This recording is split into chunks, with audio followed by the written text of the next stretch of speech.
60 gigabits power green energy in the near future. We are having excellent advantage. One is solar, wind, pumped energy, and also ports. It is a deadly combination for green hydrogen and also ammonia for exports. Already, so many ports have been identified by investors. Visakhapatnam, even NTPC is going in a big way for investment. Even Kakinada, Greenco is doing one more project for green ammonia. Recently, some Britain company has come to start green ammonia in Krishnapatnam. That is where recently announced 1 year action plan, declaration of Amaravati on green hydrogen. Now we announced green hydrogen valley is from Andhra Pradesh. First hydrogen valley is from Andhra Pradesh. You name anything, everything will come. That is how we are working. One thing, technology, quantum valley. Second thing is nature, how to protect green energy. If we can go green hydrogen, that is a game changer. These are all new technologies we are working. And also with all these things, again, tourism, even UAE is very strong. We are having all beautiful places, excellent water. If you can go to Polavaram to Bhadrachalam, there is a Papikondalu, inland waterways. You can see beautiful place. And also there are excellent places of Araku Valley, Lamsingi. They are all known Kashmir of Andhra Pradesh. These are all very good locations we are having. And also Madanapalli, and also so many temples. I can say proudly, always from Hyderabad, first flight to Makkah, Hajj, I created from Hyderabad, and also Hajj house I created from Hyderabad. These are all various things I am going to announce very short. From Amaravati, that is Vijayawada, special flight from here to our Hajj pilgrimage to Makkah we are going to organize very soon. With all these things, partnership, there are a lot of opportunities. Friends, you are all here. 2 days we are going to discuss ports, shipbuilding, logistics, even DP World. I had a discussion in Davos. They promised me they will come. Today they are all here.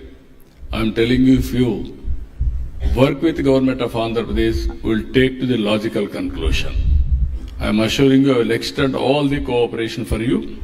We can work it out with clear vision and dedicated timelines. There is a very good opportunity for commercial and also hospitality and also tourism. And also we are having advantage oil, gas, petrochemicals, even Abu Dhabi National Oil Corporation to develop Molapeta, petrochemical hub, and also new energy potential, how to tap. You can work with us. That is one more opportunity. Green energy, sky is the limit. I am assuring you, if you can come with all new technologies, you can make your investment safe and also very good destination. And also we are having all advantage data centers. Even very soon, Google is going to come to Visakhapatnam. Biggest data center after USA, they want to start in Visakhapatnam. I am assuring you, not only one, you name space, we will be number one. You name drone, we will be number one. Electronics, aerospace, all future technologies we are focusing as on now. And also we are reinforcing agriculture, agri-tech, and also with Bill Gates Foundation we are working on health, one of the most prestigious project on health space. It is all health records will be online, digital health records, and also we are going to use AI in a big way for patients, how to treat, and ultimately preventive health, real-time monitoring, and also curative or cost-effective phase we are working. This is also one of the biggest projects. Ultimately, friends, trust is important. Trust cannot build overnight. It is a matter of time. Now we are all watching. What our minister has rightly mentioned, if I say something, I will implement. He promised me that he will come here. He demonstrated without fail. That is where I like UAE and Dubai. You are all working now how to promote investment. Investopia. Now you are having 3 meetings a year in India. I am requesting Honorable His Excellency, you brought your investors. My investors are here. It is a win-win situation. Every one of you has to start one project. I requested you last night, 50 billion US dollars investment in Andhra Pradesh. He promised me more than that I will bring. I will be very happy. You come with project details. You are very innovative. In crisis time, you created Investopia for promoting investment. You are taking focus approach. You are going all over the world. I am very happy. 25% you spend in Andhra Pradesh. Your time, not your resources. Then you will see the change. You test me, you test my government. If you deliver, then move forward. If you won't deliver, leave us. This is a challenge I am making, Your Excellency. From zero time today already started. From now onwards, we will work together.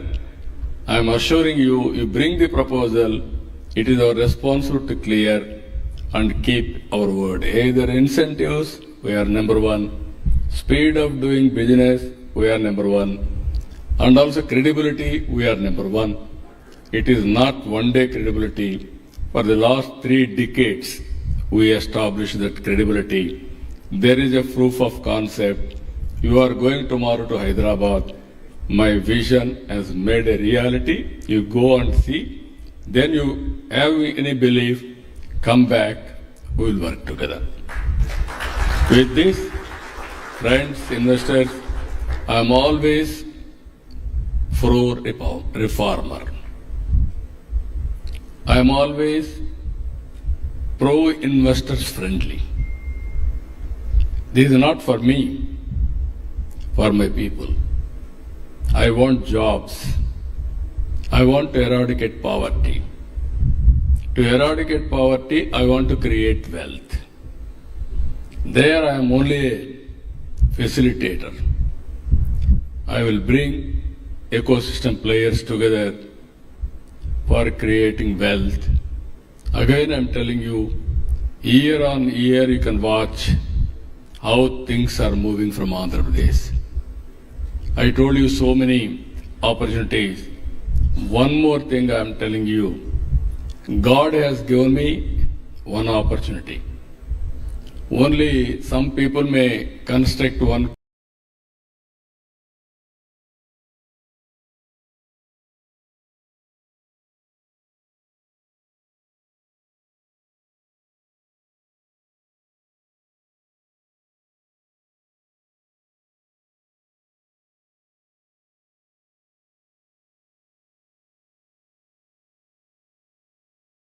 capital. Hyderabad, there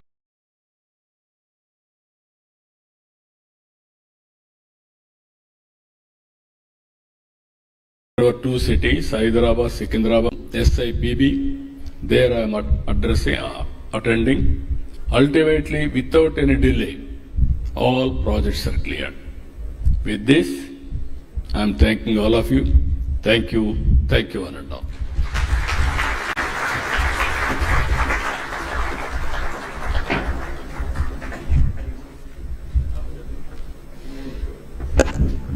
Thank you very much, sir, for that inspiring address, as always. And we now move on to a memorandum of understanding exchange between APEDP and Investopia.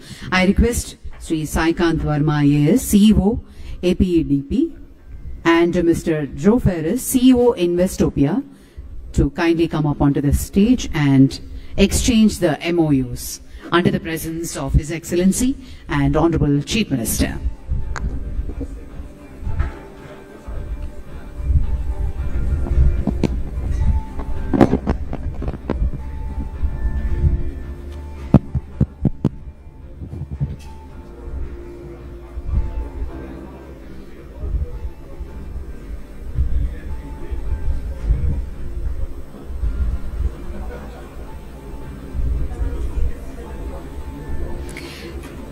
And on that note, I take the pleasure to thank each one of you for attending Investopia Andhra Pradesh edition.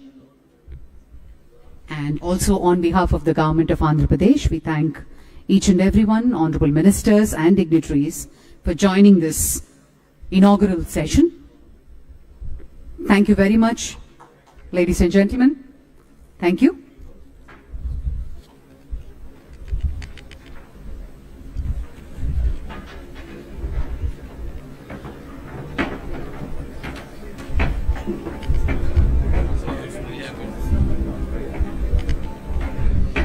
Ladies and gentlemen, we shall break for a coffee break and then reassemble for the first session, Strengthening India-UAE Economic Ties, Andhra Pradesh as a Gateway for Investment, at exactly at 12 o'clock. And we have 10-minute coffee break. Thank you very much.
I now request bin Tawq Al-Mari, Honorable Minister of Economy and Tourism of UAE, to present a bouquet to the Honorable Chief.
May I request all of you to kindly take your seats. We are about to begin the first session.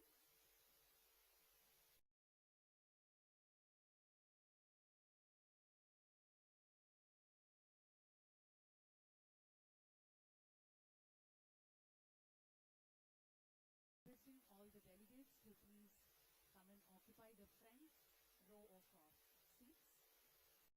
Please come forward, sir.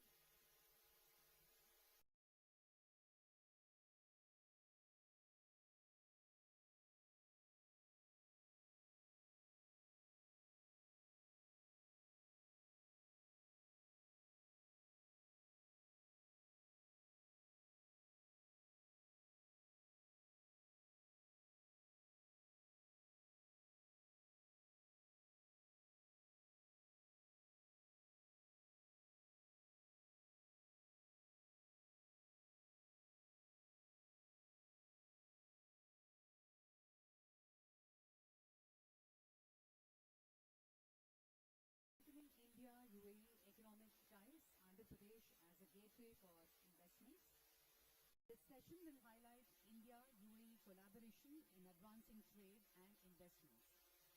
With Andhra Pradesh positioned as key gateway for global investors, speakers will share insights on the state's proactive policies, infrastructure readiness, and sectoral opportunities that align with UAE's investment interests. In this session, to give the special remarks, may I call upon Srimati J. Snehal Chaja, IFS, Head of MEA Branch, Secretariat, Hyderabad; Dr. N. Yuvraj, IAS, Secretary, INC, Government of Andhra Pradesh; and I also call upon Mohammad L. Zaroni, Director of External Investments at UAE, Ministry of Investment, UAE.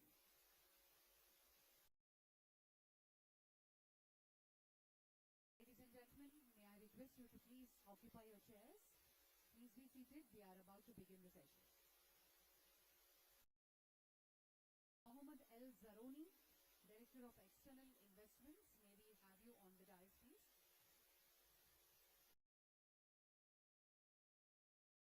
Now I hand it over to Srimati J. Srinaja.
Excellencies, honorable dignitaries, esteemed delegates, and dear friends, Namaste. It is an honor to be part of this important session under the banner of Investopia Global Andhra Pradesh, a forward-looking platform that brings together investors, policymakers, innovators to shape the economic landscape of the future. I commend the UAE leadership and the organizers for fostering the spirit of global collaboration. Today, we are here not only to deepen the growing economic partnership between India and the United Arab Emirates, but also to spotlight the exciting investment opportunities that a state like Andhra Pradesh offers to the world. The India-UAE relationship, as our previous distinguished speakers have already mentioned, is anchored in trust, shared values, and mutual ambition. Over the years, it has matured into a comprehensive strategic partnership spanning trade, technology, energy, and culture. In financial year 23-24 alone, our bilateral trade stood almost at $83 billion, making UAE India's third largest partner and second largest export destination. The Comprehensive Economic Partnership Agreement that was signed in 2022 has further reduced trade barriers, opened new sectors, and energized our commercial linkages. The Ministry of External Affairs plays a very pivotal role in this journey. With over 200 missions and posts abroad, including our very highly active missions in Abu Dhabi and Dubai, which constantly engage in trade promotion, investment facilitation, and business-to-business linkages across the sectors. Our cooperation continues to grow in high-impact areas like fintech, food security, clean energy, digital technology, and advanced manufacturing. India is seen as an increasingly reliable partner in strategic domains such as semiconductors, AI, and green mobility, supported by strong institutions and transparent governance. Let us now look at Andhra Pradesh, a state that is fast gaining attention as a rising destination for global investment.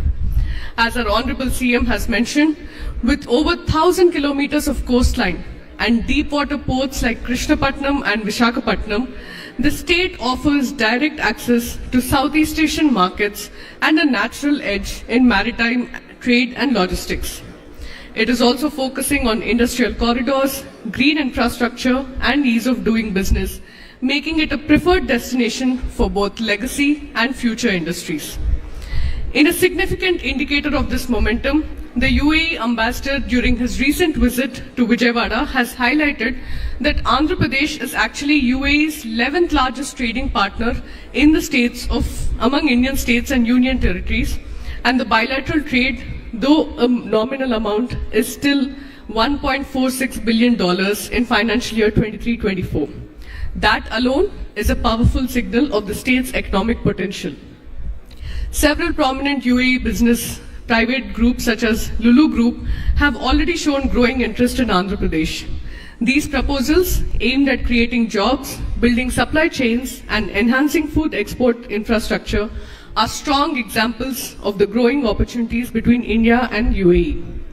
Moreover, UAE companies are also exploring opportunities in green hydrogen, renewables, and port-led development areas where Andhra Pradesh is already building capacity and aligning with global sustainable goals, including those emphasized under COP28 and the UAE's Net Zero Roadmap. Our connectivity, which is lifeblood of trade, Visakhapatnam is already connected directly to Abu Dhabi by air, strengthening commercial and people-to-people linkages. We hope to see even more robust connectivity in the near future. Zooming out, this aligns seamlessly with India's broader economic trajectory. Despite global headwinds, we remain one of the fastest growing economies, advancing towards a dream of achieving $5 trillion economy driven by structural reforms, innovation, and digital transformation. Initiatives like Make in India, Digital India, and the Productivity-Linked Incentive Scheme are reshaping our economic landscape. India's global leadership in digital public infrastructure, especially the UPI, is gaining traction worldwide. And in that spirit, India and UAE are already exploring interoperability between India's UPI and UAE's AANI platform, a step that will enable secure, real-time cross-border payments for business and individuals. This is why exactly platforms like Investopia matter. They connect more than just capital, they connect ideas, ambitions, and cultures. The Ministry of External Affairs remains committed to supporting these engagements. Our States Division works closely with Indian states to amplify their global presence and investor outreach. Our missions abroad stand ready to facilitate and guide every step of the investment journey. Before I conclude, I must also recognize the extraordinary contribution of the Indian diaspora in UAE, which is a vibrant and respected community of 3.5 million people. They are the living bridge between our two nations, fostering enterprise, trust, and connection every day. India is ready, confident, and open to deeper partnerships. Let this session unlock new synergies between governments, investors, and innovators for a future that is sustainable, inclusive, and full of promise. Thank you, and Jai Hind.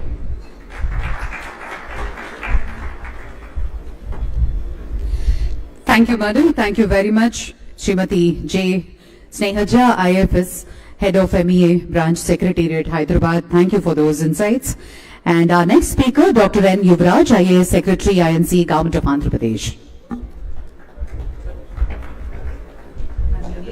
You had a presentation? Presentation loaded?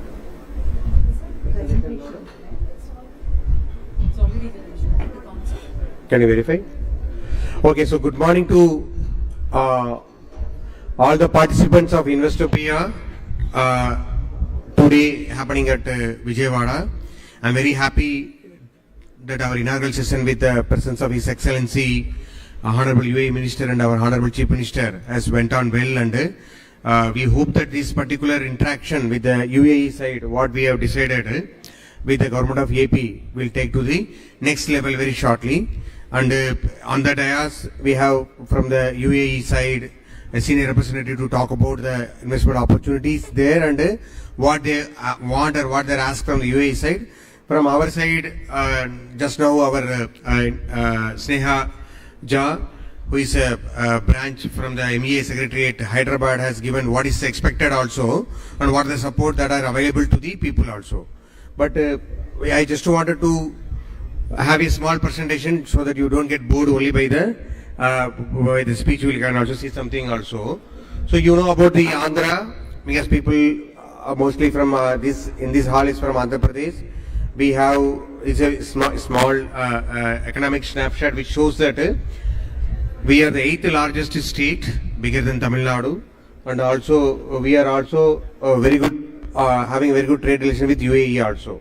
So what makes us today very much advantages our the future ready workforce only. So these are the overall trade with the UAE, which tells about which are the major component like shipboard building. Based on the right side one shows about the overall Indian things and also what we are doing to the various countries also. So export is one of the major attraction in Andhra Pradesh, mostly focused on shrimp and the seafood, pharma, and also the food processing and other related food items. So what we wanted to show is that the state is abundant with the natural resources, which you know that about the people told that it's a rice bowl, it's a food bowl of India. So you have all the food products there. Along with that, we also have an industrial ecosystem wherein the infrastructure is quietly come. The Chennai Calcutta road and rail crosses through the entire state of 1054 kilometer. Now also the ports, we already have 6 operational ports and 4 more ports are also being made, and we are also developing some for fishing harbour. There is also a shipbuilding cluster also planned. With that, you can see along the coast for every 100 kilometer you will have one port, and if you count every 50 kilometer you will have either port or a fishing harbour. That way it is planned so that the sea coast can be opened up. Today the trade of the eastern coast and western coast, if you see from the India which is going outside the country, 40% is from western side and 40% from the eastern side and 60% from the western side. So now eastern side, the Andhra Pradesh having a 1000 kilometer coastal length and having ports being developed almost like a 10 with a shipbuilding cluster is one of the major attraction for the people, not only Andhra Pradesh, also from the other countries to invest here. And also the other advantage is we have 3 industrial corridors, like major cities surrounding the state is Hyderabad, Bangalore and Chennai. So we have connecting these cities industrial corridors like Chennai, Bangalore, Hyderabad, Bangalore and Vizag, Chennai. So that we also have a huge land availability to promote industrialization along these particular corridors as well. And we are given what is the land available also. Besides that, if somebody want to start their shipbuilding or ship repair issues also, we have the land at this particular short land which we are given also. And port which I already talked to you that we have around what is the operational capacity available. We have a major port from Government of India at Vizag, is the oldest port, and we also have ports adjoining it like Kakinada, we have Gangavaram, we have Krishnapatnam, Kakinada also we have one more port also being coming there. So with the new ports it will be able to go for another additional 100 metric tons capacity operation, so that it will be able to do along this one also. And Ramayapatnam port, you also aware that we are having a refinery with the BPCL.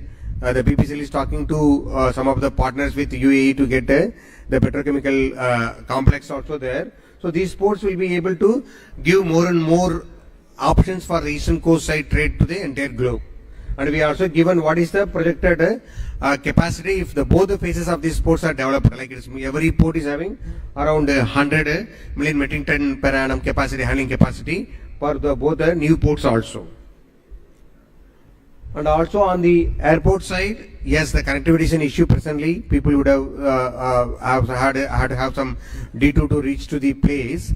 But with the Honorable Chief Minister vision, we are also developing new ports also. So we are also asking the people who are interested to come and have a logistics side of the ports also. We are ready to have a partnership with the peoples, because new ports is coming, and the port also has a adjoining area for the MRO facility also. We have presently state-owned airport is there at Kurnool, okay, which you see here also. The Kurnool airport can be converted into a fully logistic hub as well, because we have the land adjoining to it. So if anybody is interested also, we can do it. Like what our Lulu chairman told, Mr. Yusuf Ali told that he wanted to develop that food processing from the Vijayawada. We also can explore other places also in this state. And we also want to have a specific food hub like what we have in Dubai. Food hub, similar structure also possible. We have land available across the coast where we can start this activity also. So we request any investors from India and or AP and UAE want to collaborate and involve in that also. We are ready to facilitate that also. And also the previous slide I told about the interland connectivity also, which we have road and rail, and we are also getting huge amount of national highways in the state, especially connecting to the southern part of the state, so that we'll have very much good connectivity to both to Bangalore, either to Chennai or to Vizag or Hyderabad, so that it is easy to reach also. So all along we can go for a cold storage also. We requested the DP World to analyze and give us a report what are the other bottlenecks of logistics that has to be addressed by the state, so that we can address them, so that the logistic cost of operation has to come down. What our CM envisages is the logistic cost of operation today is almost like a 14%. It has to come down to 8%. That is 6% reduction is possible, provided we are able to close these particular gaps. This is about tells but both about our what is our vision for the green energy. Andhra Pradesh will turn out to be a green energy hub, and also because green hydrogen related product also. Government of India declared green hydrogen hub at Visakhapatnam, in Visakhapatnam, okay, with the support of NTPC. Now we requested anybody interested on derivatives of green hydrogen, it can be green ammonia or some other products also, we are ready. AM Green is starting a similar project in Kakinada, which is going to be operational next year. So with that one, it gives more and more ways for other people also to get into the industries. And it is also possible for you to explore now itself for the downstream industries also, which can be utilizing these facilities. In the NTPC area, around 600 acres is earmarked only for the MSMEs, or downstream and upstream industries of green hydrogen. So I request the entrepreneurs from Andhra Pradesh to take this opportunity and explore as well as technology may be in constraint. We request the Andhra people to go for your technology transfers. We are ready to assist you there also, so that you can get the technology transferred and you can start your issue also. And another attraction is the working age. We have a very dynamic and forward-looking youth available in the state who can be deployed by the any industries coming in the state. And these are the policies which CM told us, around 24 policies. Everything is available in the website. And we are also going for the speed of doing business, which our CMS has coined the word. So what we are planning is, for this speed of doing business, we have EDB, people are available here, and we also have our website for contact you. We request you take that opportunity at district level also, because not only at the state level, district level also we are strengthening the system so that the people at the district level, whether it is an MSME, medium or the large and mega industries, can avail the facilitation at the district level also. For all of you, the contact point should be the district collector. So we ask the collectors to conduct the district industrial promotion committee meeting every month so that you can be able to get that attraction also. So these are the some capacities about the port. I will share that slide with all the participants through email so that you can go through it. I already built about also. Government of India may either examining for the feasibility. Dugirajapatnam, there is a shipbuilding cluster is coming. It's a huge cluster of 2,000 acres where the government of AP is going to provide the land as an equity.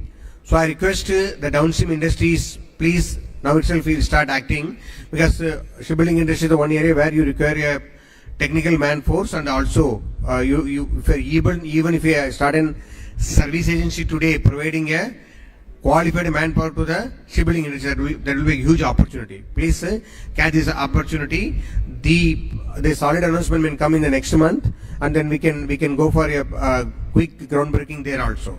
It has both the shipbuilding clusters with the port facility and also adjoining industries as well. So I request the industry people who are able to have a partnership with somebody else, either from UAE or other countries, please explore this opportunity and come. And for UAE brothers, my request is, please see that whether your people can come and start finding a partner here and doing, because we know that most of the shipbuilding and ship repair happens with Japan and Korea and other people. But here the investment opportunities are available for your investors here to come and invest in these areas.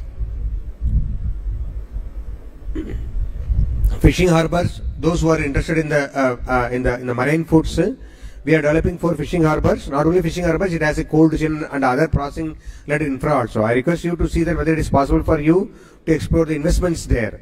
You know, the Vietnam and the other East Asian countries are very strong there, but we want them also to go for that one also. And like I told, these are the major areas which I request you to come and explore your interest here, so that we can able to do it. And we also want various agencies available, vertical agencies available, integrated at the government level for various operations. We'll leave the presentations, but I just wanted to highlight only one point. We're given the contact details here. So the speed of doing business is the one essence which we want to highlight to you.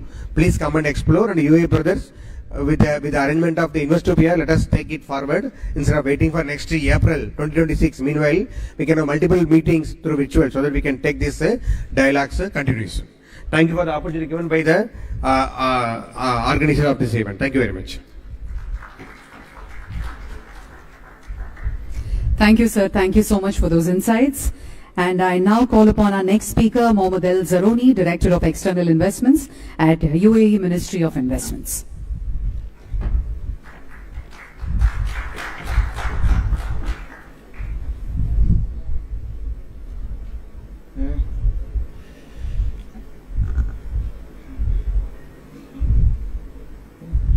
Good afternoon, everyone. First of all, thank you for having us here, for allowing us to host this Investopia, partner with the Ministry of Economy, the team here. Thanks to them for all this hard work that they've put in for this. Now, for my presentation, or my speech presentation, I just wanted to give perhaps an overview of the UAE for those who don't know about it. I'm sure that most of you know, but perhaps some of you wanted some more information, so let's delve into this. Okay. So we'll start off with the UAE as a whole, as an economy.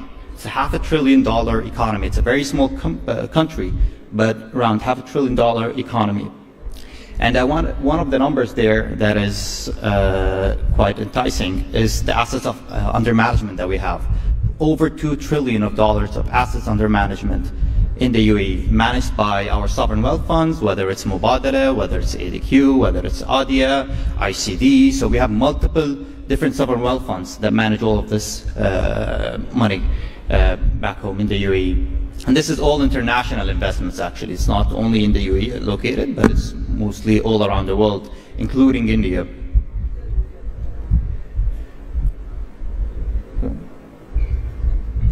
So what are those key investment enablers back home in the UAE? We're going to go through a couple. We'll talk about the business environment. We're going to talk about the location itself. We're going to talk about the livability, why a lot of Indians perhaps also choose the UAE as their second home, or some of them their first home as well.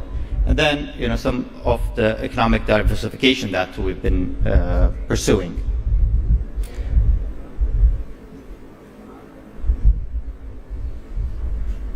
So first, business environment. So what makes the UAE very attractive? One, I think is most important, is the tax, right? There's 0% tax on income, 0% tax on multiple things. 9% corporate tax that was just recently introduced, among the lowest internationally. There's no inheritance tax. So a lot of people I think they basically find this very alluring and attractive. They want to live there, they want to get 0%, no taxes on their income, on their investments, etc. Now, another important aspect would be the law, right? Is your investment protected, right? So we do follow, in some jurisdictions, the common law. So in the IFC or in ADGM, we do follow the common law international standard. So you're quite secure. You're sure that your investment is safe and nothing will happen to it. Other aspects, we have multiple trade zones, over 40 trade zones, most of it in Dubai, and this is basically, the trade zones are like, I think what the Honorable Minister also mentioned, the Dubai Internet City. It's all clusters of different zones. Different companies would relocate to those specific zones, basically to be close to the ecosystem. That's one. At the same time, the 9% corporate tax is also waived off in some of those free trade, in those free zones. And then you also have the typicals, which is for you own your business 100%. There's no need for a local partner if that's the route that you want to go through. The credit rating of our bonds. So once you're there, you're basically very safe and secure. Then I'll move on to the location itself. I think this is what makes the UAE another aspect that makes it very attractive, and it's connecting the east and the west. Now, if you talk about daily flights, we have over 2,000 flights daily from Dubai, Abu Dhabi, Sharjah, Ras Al Khaimah. So we have multiple flights. So you're sure that you as an investor will always reach your destination in time. There'll always be a flight. There's no need to worry about that.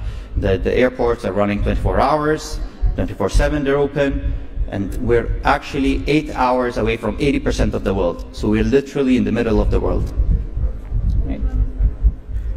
Another aspect, so now you've decided to move your business to the UAE. What's important to any business if you're producing goods and services? You want to make sure that your goods will reach their destination, right? There is not going to be any complexity. So we have 5 major ports. DP World, I think they've mentioned DP World here a couple of times, and that's actually the 4th largest operator in the world for ports. 4th largest port operator in the world. It manages multiple ports all around the world. 70 plus ports, 40 plus countries. So you're sure that your goods will always reach in time. Last week actually, I met with a couple of investors from Japan. They're doing automotive parts, so redistributing of automotive parts. They're located in the UAE, and why did they choose the UAE? Because of this reach that it has. They actually, an example here in India, they ship some of those automotive parts to India, and they've chosen to do that from the UAE actually, because it's just very efficient for them to do so. Now, once this is something new. I think the honorable ministers also mentioned the CEPA agreements, right? The first agreement, free trade agreement that we've signed with India, the Comprehensive Economic Partnership Agreement. It's essentially an upgraded free trade agreement. So once you're in India, once you're in the UAE as well, if you're producing there, you have access to such agreements. And right now we have 8 ratified. We also have other free trade agreements, historical free trade agreements through the GAFTA, with Singapore as well, and we're also signing and ratifying additional ones. I think we're around 20 right now. We've reached around 20 that have been signed or being negotiating on. We've signed one with South Korea, we've signed one with New Zealand, with Australia as well. So if you do have your base in the UAE back home, you'll be able to access those agreements, those free trade agreements, to make sure that the goods, there's no tariffs on them, basically. That's the whole point of this, right? It gives you access to the market. Now, if we go into, so what happened due to all of this favorable environment, to those agreements? We have huge economic diversity back home, whether it's, and that's also in part with the National Investment Strategy that was launched last year. We're focusing on multiple sectors that we're growing, and they've already grown, but we're also focusing on them, and they're growing, such as ICT. I think we have something big with India on this, with ICT. We have the US investing through Microsoft, partnering with some of my colleagues that will be talking. I think they'll have us, they're going to have a session later on with G42, for example. We also have financial services, a lot of fintech companies that have relocated from different parts of the world. They're utilizing the UAE as their regional headquarters, actually, due to the efficiency, due to the economic facilities that are provided there. And then, so once you've relocated, you've brought in your company, now what will you look into, right? Relocating your spouses as well. You want to live, you want to go to a place that's livable. You want to be able to feel safe. You want to feel, you want to have a good infrastructure, and this is what the UAE offers. A good education for your children. So we have major international universities there, such as NYU. They have a huge campus in Abu Dhabi. We have Cleveland Clinic as well, so your health is basically being taken care of there. So you relocate with a peace of mind that all of those services are at the tip of your hands. Right? Now, Ministry of Investment, so what do? We're basically the first point of contact for investors coming into the UAE. That's how we want to position ourselves, and that's how we see ourselves. So investors such as yourselves, investors, if you know of anyone that wants to come to us, we basically would advise them, facilitate for the meetings that they require. We have a huge database. We work with our partners, the national champions, the sovereign wealth funds as well. So, you know, we like to be the first point of contact, and then we'd advise you. You know, we're not biased. We're at the federal level. We take you. You know, if Dubai is best suited for you, we'll advise you to go to Dubai. If Abu Dhabi is best suited, we'll take you to there. Sharjah, the other Northern Emirates as well. So this is something that I think the ministry offers. We're more of a facilitator at this point. Right. Thank you very much. This is the minister's email for any inquiries. If you want to reach out, please do reach out to us by email, or just approach me after the session. I'll be happy to talk to you and sit down with you and basically tell you more about the UAE. This is just a brief interaction, so thank you very much.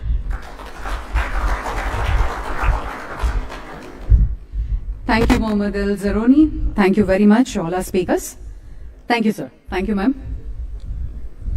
All right, ladies and gentlemen, we will quickly move on to the second session, expanding business across borders, UAE, Andhra Pradesh partnerships.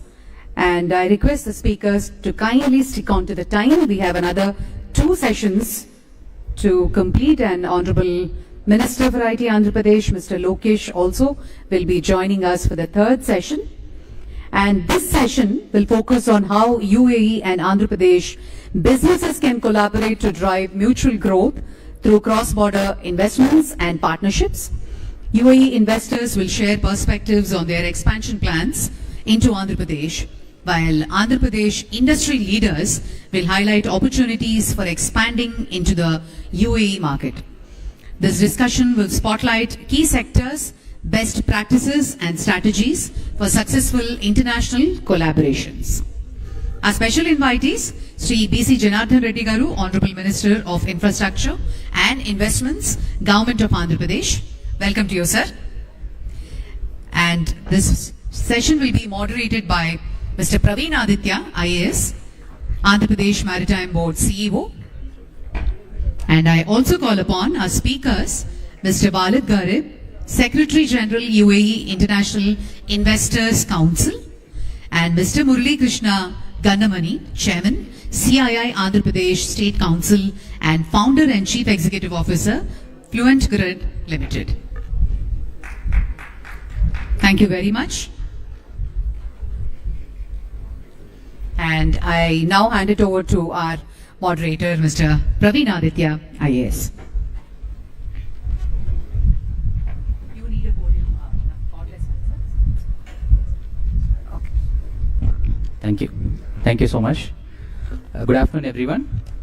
We welcome the esteemed dignitaries on the stage. First of all, we invite Sri B.C. Janardhan Reddy Garu, Honorable Minister of Infrastructure and Investments, Government of Andhra Pradesh.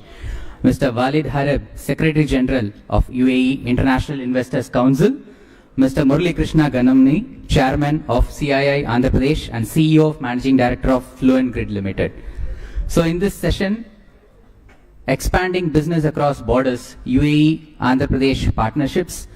So we'll have a panel. We'll have the dignitaries presenting their views on expanding the business across borders. So first, I would like to start with Mr. Walid Gharib. So before we go on, I would just like to introduce Mr. Walid Gharib. Mr. Walid Gharib is serving as the Secretary General of UAE International Investors Council, a federal platform that champions the overseas investment interests of Emirati businesses. With expertise in fostering global economic ties, Mr. Gharib plays a pivotal role in creation and management of free zones, economic zones, and trade facilitation hubs, thereby enabling UAE investors to expand their international footprint across strategic sectors. Mr. Murali Krishna Gannamani is the Chairman of CII Andhra Pradesh and CEO and Managing Director of Fluent Grid Limited. A believer in transformative power of information technology in turning around businesses, he started a company to build COTS products for utilities, which became the de facto choice for reforming the power utilities. And last but not the least, Sri B.C. Janardhan Reddy Garu is leading the state's infrastructure renaissance by championing initiatives in ports, airports, logistics, and industrial clusters.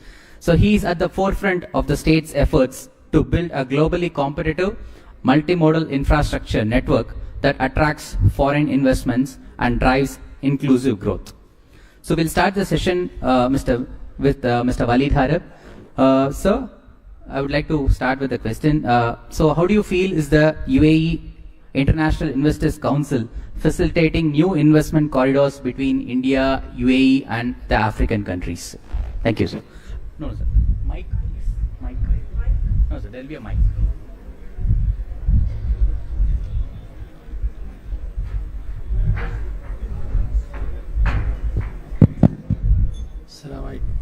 Good morning. It shows that. Good morning.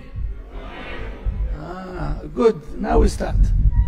Actually, it's a coincidence for me. 20 plus years ago, I came to this region, and the funny part is actually His Excellency was the guy who received us. So when I received an invitation from Investopia, actually I was extremely excited because always people want to go back to their past to see, and the good thing is how you connect the past with the present. You know, I visited Hyderabad a few years ago.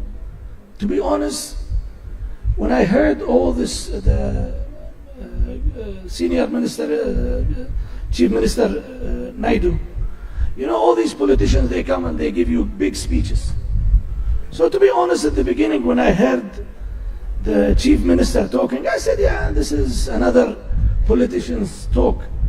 But actually to see the progress that happened in Hyderabad is really astonishing. You know, he deserves really, you know, now you become a believer not just by talk, it's by talk and walk. You know, so I have experienced how that vision of Hyderabad was developed. It was basic, but it developed to become really an astonishing vision. And if there is anybody who I believe can create that same vision in here, is him. So we have to applaud that vision that was created. Second part, you know, I come from UAE. Sometimes when you look into developing opportunities, you need to look at the other side, what they require. Why? If I know what you need, I can develop a product or I can sell you what you need. This is a country that has every aspect of food security that we need. This country has human resources. This country has, you know, this vision that developed today. You have, you know, what you call this is the Silicon Valley of India. So these are the elements that you can start from here. But if I reverse the other side, these are the things that also we need. We have, you know, the gentleman on my right, we have also some companies that can, DP World is engaged in big investment here. We have Abu Dhabi Ports also is involved. We have the airline industry. But I think we are even thriving for more. And what we aim to create more pre-visibility project that we can look at. You know, come and invest is a good side, but invest in what? So we need to identify pre-visibility opportunity that we can take back to our investors and we can take back to our members to look at, so they can engage and also evaluate what type of investment they can invest. But from first impression, I think I don't need to say anything. The region is thriving region and we can benefit out of it. Thank you. Thank you, Mr. Walid. So moving on to Mr. Murali Krishna, taking cues from what Mr. Walid has been talking about, the pre-feasibility opportunities. I think from CII also you would be doing a lot of such kind of similar activities. But with the perspective of Andhra Pradesh industries, how do you see these Andhra Pradesh-based businesses preparing to expand to the UAE market, and what are the promising sectors which you could find into the Gulf region?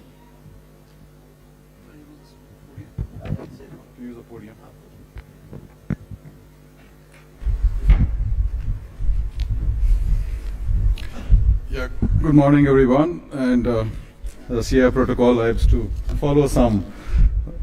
So Honorable Minister for Roads and Buildings and Infrastructure Investment, Shri B.C. Janardhan Reddy Garu, Mr. Walid Haribal Falai, Secretary General UAE International Investor Council, Pradeep Aditya Garu from AP Maritime Board, and colleagues from industry, and His Excellencies, distinguished guests and fellow leaders. A very warm welcome to the state, the thriving and beautiful state of Andhra Pradesh. And it's truly an honor to speak this very landmark edition of Investopia Andhra Pradesh. It's very exciting and very encouraging day for all of us here. And I think this is a platform where ambition meets opportunity, and where the next chapter of UAE-India relations is being written with the Andhra Pradesh accent, I would say. And my heartfelt thanks to Government of Andhra Pradesh, the Ministry of Economy and Tourism, UAE, the Economic Development Board who coordinated all this, CII and Investopia for making this dialogue possible.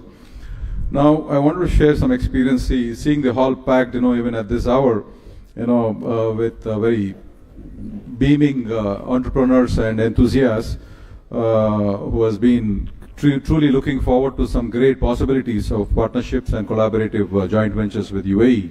And I was traveling to Vijayawada last evening from Vizag, And I was so, heartening, it was so heartening to know I met so many of them traveling, to attend this event with great enthusiasm. One of them being a technology company who actually provides software services for Al Arabia. Prospecta Technology is a good friend. Likewise, another solar EPC company called Rockland Energy. He wants to explore the possibilities of expanding to the UAE market. Likewise, Agritech or a food processing company.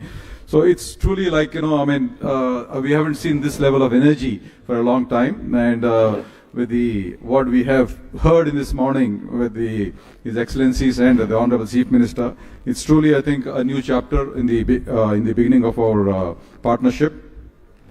And as Honorable Chief Minister had highlighted in his speech, India and UAE today stand as partners not just in trade, but in truly transforming these regions. If you see the synergies, if you see the great vision that both these leaders have set, we the UAE 2031 vision is planned to double the country's GDP from 81.49 trillion to 83 trillion by 2031. And our Honorable Chief Minister's Swarna Andhra Pradesh 2047 vision is to make the state a $2.4 trillion economy. So this speaks volumes about the common aspirations of these economies. Likewise, the forward society pillar of the UAE vision and the P4, initiative that Honorable CM had shared very passionately is again to demonstrate these shared values. Now, AP's GDP, is growing at about 10.5% consistently, and has been highlighted by the Secretary earlier, Mr. Yuvraj Garu and others. We have very business-friendly policies. We have very long coastline of almost 1,000 kilometers, and it's truly a gateway to the east for any UAE investments. And the state's 5 ports and the 8,744 kilometer national highways very ably supported by the Honorable Minister, Mr. Janardhan Reddy Garu, his policies, enhance this trade connectivity.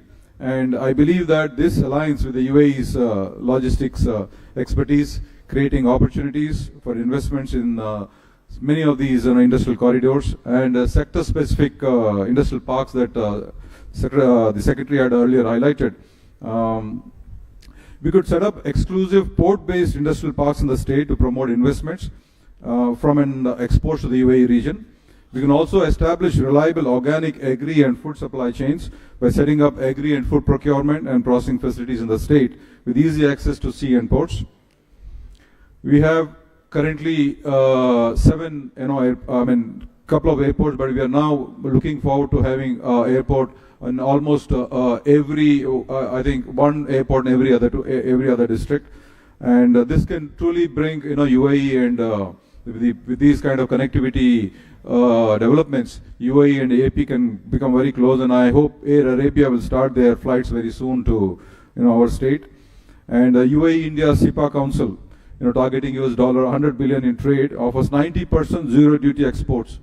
So Andhra Pradesh can take full advantage of this, and likewise the IMEC corridor, and especially sectors. Aditya Garu, since you asked me sectors like textiles is one where there's a whole lot of possibilities, and again a lot of employment creation. Agriculture, again pharmaceuticals, pharma. We are a big pharma hub here. This can all be benefited from these reduced tariffs. And this can also open up new doors for collaboration. And so therefore it is up to us, all of us, to see how to take the best advantage of this and walk through with the UAE with intent and truly imagination. Now I want to share some of our experience. I run a technology company by name Fluent Grid. We serve clients in the utility, energy and smart city sectors. And I'm very happy to share that we are collaborating and working closely with G42 in providing solutions to TAQA, the Abu Dhabi distribution company, to enable some of the smart operations and grid modernization. And we are also working with the Do Telecom. Do Telecom is one of the leading telecom companies other than the Etisalat there. And we're working with them on the ADNOC, the Abu Dhabi national oil company, for their smart metering, platform, smart metering solution. And likewise, we're also pursuing opportunities with DP World in the port infrastructure space. So I think what I wanted to kind of bring out is that, so these are not just isolated engagements. And there is this evidence that when vision meets execution, there is immense possibilities. And we have seen, the leaders of both our state and the UAE, they walk the talk. Like Honorable Chief Minister Chandrababu Naidu Garu and His Excellency Mohammed bin Zayed Al Nahyan, they both walk the talk and truly are great visionaries and bring the best out of not just the people, but truly help realize the true potential of these regions. And again, I want to also share that Amravati, like Honorable CM has shared his great vision. We have another partner from UAE, Tabreed. I've had the pleasure of working with them. I think their colleagues, Asim, are also here. And so here they're setting up a district cooling plant, and our Honorable CM has a vision to extend district cooling to every home, not just to the businesses or commercial parks, but then to every home, and truly make Amravati one of its kind. And this you can see if you can relate to the Masdar city. This holds deep symbolism between Amravati and Masdar city, and both are greenfield cities envisioned for sustainability, innovation, and digital governance. So therefore, the potential for urban development, partnerships in green building technologies, climate resilient infrastructure is boundless. It's truly immense. And we can position these two cities as even living labs for Indo-UAE collaboration and urban innovation. And Honorable CM had mentioned about the Quantum Valley coming up, the great strides we are making in AI innovation and the investments that we are making. So this can become truly like a living lab for both the countries and both the cities. Likewise, in the clean hydrogen and clean energy and green hydrogen, AI and quantum, we have a shared future. So the AP Integrated Clean Energy Policy 2024 targets 160 gigawatts, as highlighted by the Honorable CM, and complements the UAE's USD 163 billion clean energy commitment by 2050. So incentives like 25% caps subsidies and single window clearances streamline a lot of investments and open up new avenues. So both India and UAE are investing in green hydrogen heavily as the fuel of the future. And with Andhra Pradesh natural endowment in solar, wind and pumped hydro, the UAE scale-up capabilities, the unique scale-up capabilities of UAE, we can shape the green hydrogen corridor to the global south. So UAE's bold bets on AI and quantum computing, we are really thrilled to hear about the G42 strides, in terms of cloud and AI, and I think a great landmark groundbreaking agreement was made during President Trump's visit. So these are all truly, very elating, and I see a whole lot of synergy between both these regions, and in the areas of AI and quantum computing, then fintech, smart governance.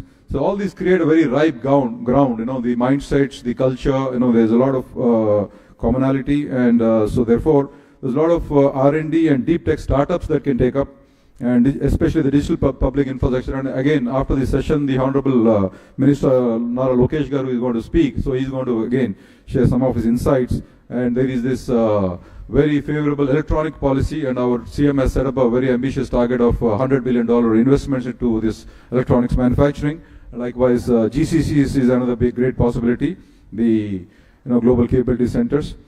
So while we welcome UAE investments into Andhra Pradesh, I also want to emphasize on the reverse flow of opportunities into AP.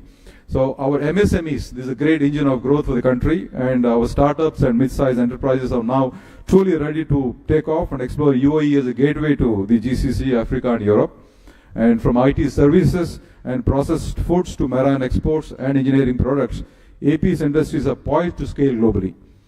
And of course, UAE's investor-friendly ecosystem, logistics infrastructure and free zones that has been highlighted by the Undersecretary earlier is really, truly, one of a kind partnership. So, and lastly, from the CI perspective, we're deeply committed, as pointed out by my President-elect, Mr. Mukundan earlier, and I, as the Chairman of CI Andhra Pradesh, I reaffirm our commitment to making these partnerships truly frictionless and make it very seamless in whatever possibilities that can happen. And CI is working closely with the AP Economic Development Board, ministries and international agencies to facilitate B2B and government to business opportunities, and of course the knowledge collaboration just beyond, not just beyond, going beyond the MOUs. So CI drives UAE-India partnership, securing $10 billion in FDI commitments in 2024. And Vijayawada UAE Economic Meet exemplifies CI's role in fostering this collaboration. And this credibility assures Mr. Al Falais of Reliable Investment Facilitation. Thank you, sir. And the closing thought, I think we have a shared destiny. We have so much things in common, great leadership, great governance, and truly unique advantages. So UAE and Andhra Pradesh are natural allies in many ways, and in this new world order that His Excellency had earlier highlighted, defined by the sustainable development, digital infrastructure, innovation, and collaborative capitalism. So let's not just do business on both sides. So let's build this future together. And thank you very much for this opportunity. Shukran. Jai Hind.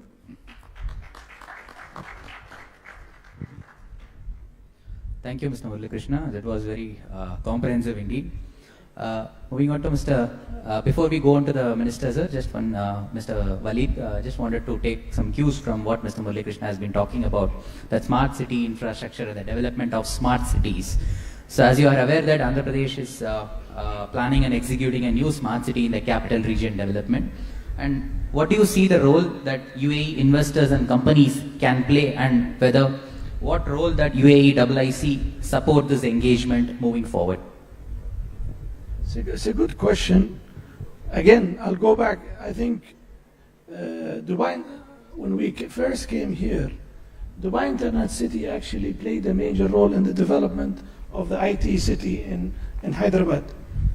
So, and UAE, we learn from experience. We don't pretend to be the smartest, but it's the opportunity that we gained allowed us to learn from our mistakes, learn from our practices. Due to that, you find that UAE was one of the leading countries in free zone development. Myself, I was involved in 3 free zone development in Djibouti, in Malaysia, in Jeddah, where we were able to come up and see people. Yes, it sounds easy. A free zone is a piece of land, structure, and rules and regulation. And then after that comes the fun part, which is attracting the investment.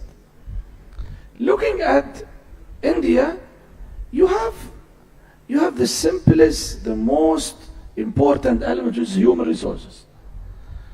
And now you see with India, China, all these countries, the vision of development of AI have gone really amazing. Thanks to India, to China, the process of AI is becoming very cost effective. All of us remember, DeepSeek, how they shaken the industry from paying billions. Now with $3 to $4 to $5 million, you can have a full-fledged DeepSeek. I think India and China are 2 economies that can bless the world. Why? Because of your smart human resources.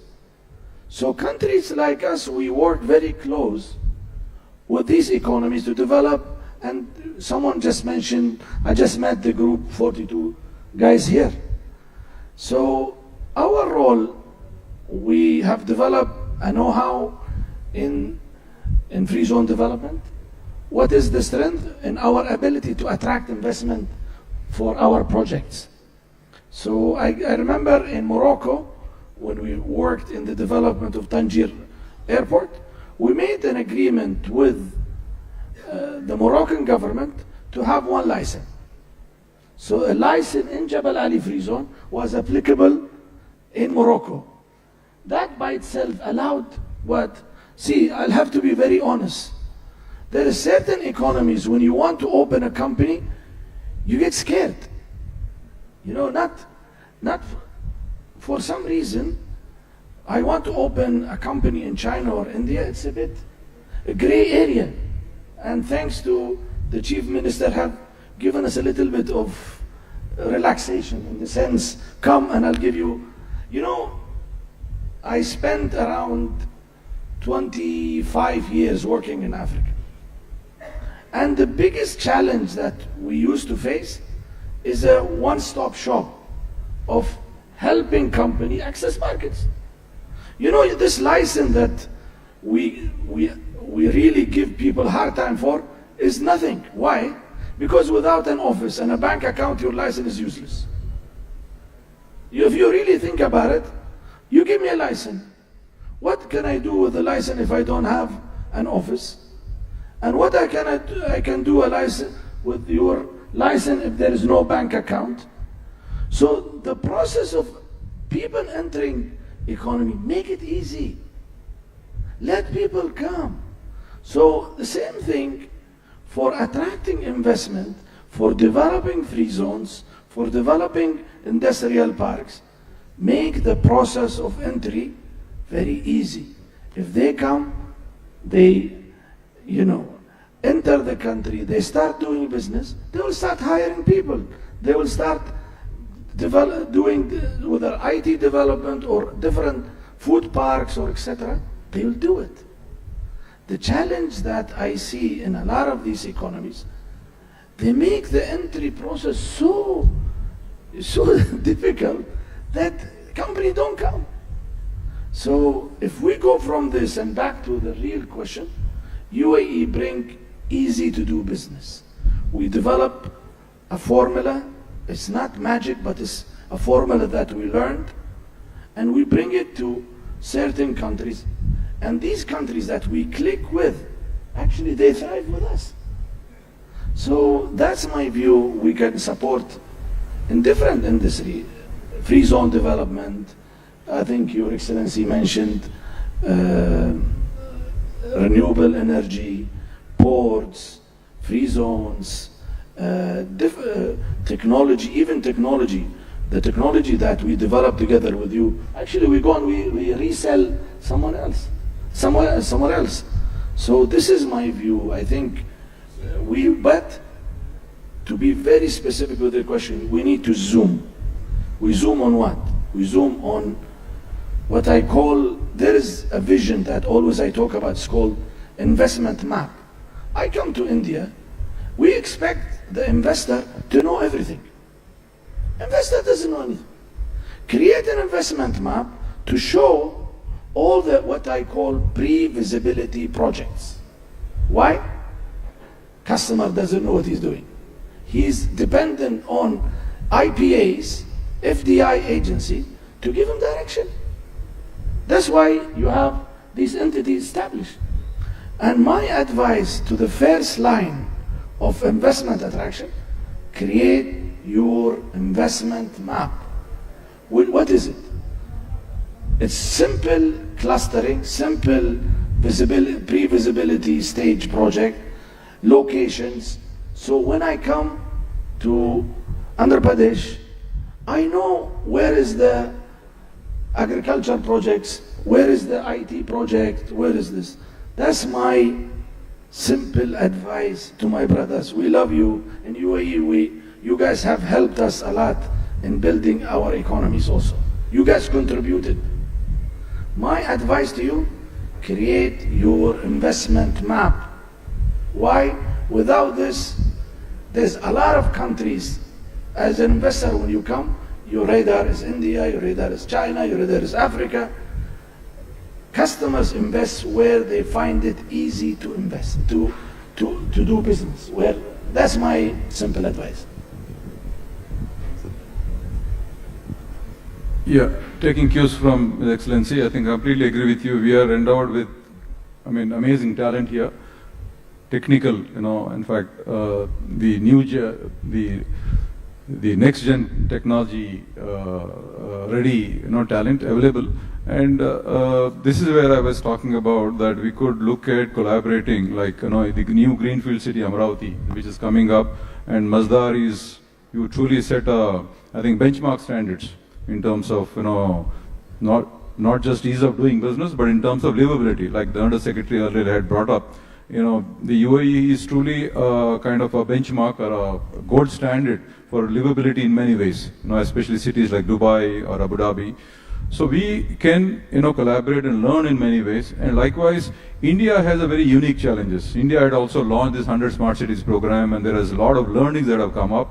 So basically, ultimately, a smart city is to improve the livability in the areas of safety, security, traffic, solid waste management, street lighting, and see how, the experience of the citizens are, far better.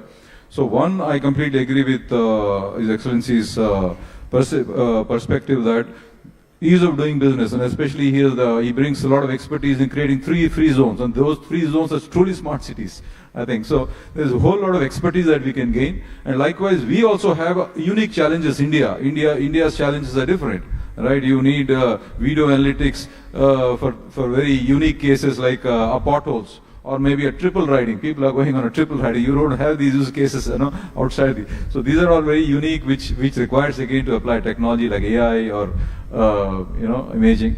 So we can look at this is where I was talking about creating a living lab in Amaravati and collaborating between Masdar City or UAE, Dubai, and the free zones for both businesses as well as the citizens to see how we can create a very livable city in Amaravati.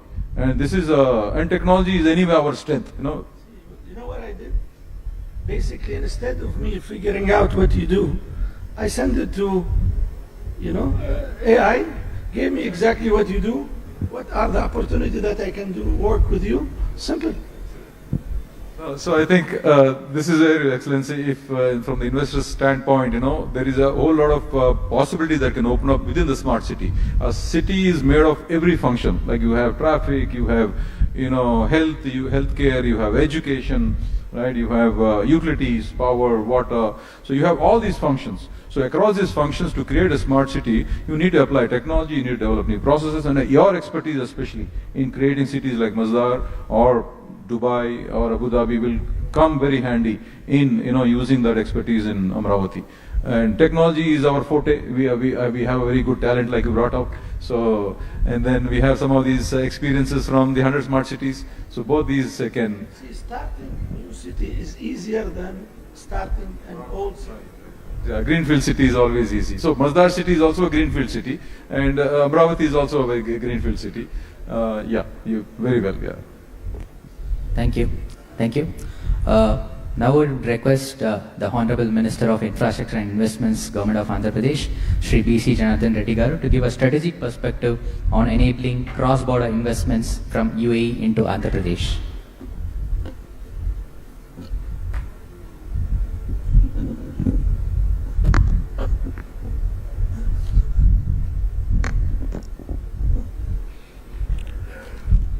A warm welcome to our esteemed dignitaries from the United Arab Emirates, industry leaders from both regions, and fellow government colleagues.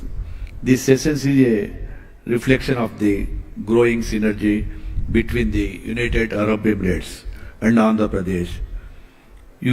We jointly pursue cross-border growth, investments, partnerships, and shared prosperity. The United Arab Emirates is among India's largest trading and investments partners, and we in Andhra Pradesh are committed to taking this bilateral relationship to the next level at the subnational level.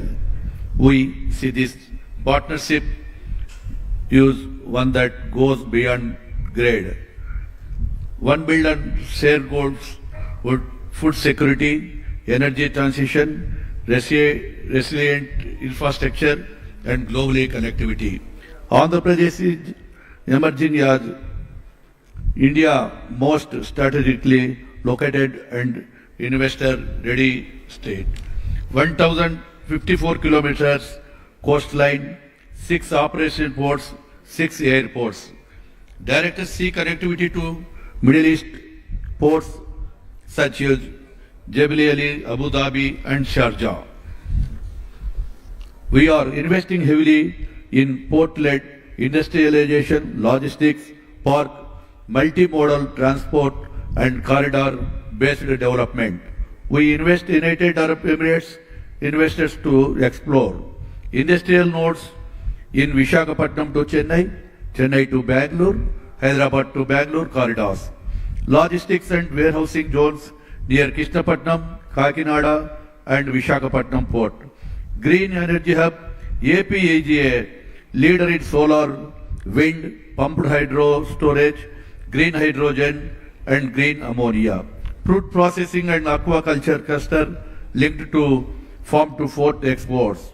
We welcome participation in PPP projects in infrastructure, industrial park and clean energy. Andhra Pradesh has consistently ranked at the top in the use of doing business index. We have a single desk portal for all clearances, proactive governance and a dedicated investors facilitation cell under the infrastructure and investment department. We are committed to tracking innovative Emirates proposals and providing customized investors for anchoring investors. United Arab Emirates based companies have shown interest in logistics processing and port-based manufacturing in AP. We seek to convert this MOU and proposals into a grounded project with speed and transparency. The agreement with United Arab Emirates and India Comprehensive Economic Partnership provide a strong policy platform for deeper collaboration. The government of Andhra Pradesh is ready to be a trusted partner in United Arab Emirates. Strategically, expansion across Asia. Let us co-develop projects, co-create value chains and build a corridor of infrastructure, innovation and impact. We look forward to taking our conversations forward and working closely with our counterpartner in United Arab Emirates to realize investments outcome that benefit both regions. Thank you. Jai Hind.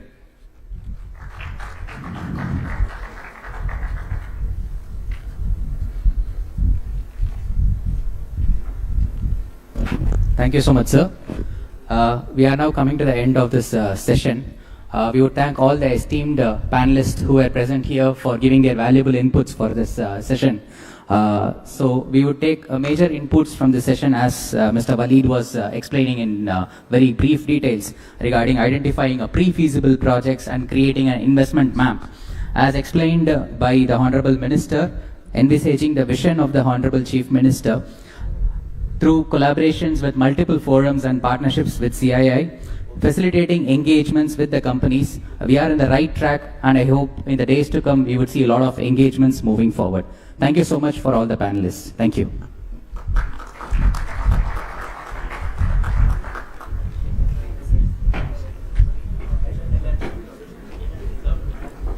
Thank you, sir. Thank you very much. And on that note, we come to an end of the session 2, and we begin with the session 3 on artificial intelligence and data centers, powering digital economies through UAE Andhra Pradesh collaboration, a fireside chat. This fireside chat will explore how artificial intelligence and data centers can drive digital innovation, smart governance and economic growth, with a focus on collaboration between the UAE and Andhra Pradesh. The session will be moderated by Ms. Raksha Sharda, Vice President, Primus Partners.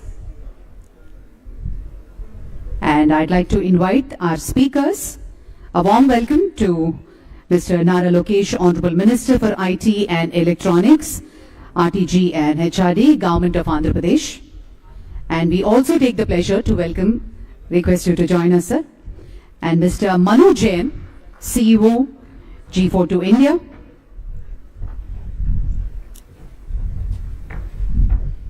Hi, sir.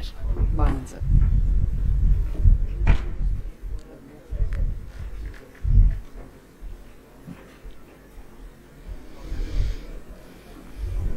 And ladies and gentlemen, artificial intelligence and data centers, powering digital economies through UAE Andhra Pradesh collaboration, fireside chat. I now hand it over to the moderator, Ms. Raksha Sharda.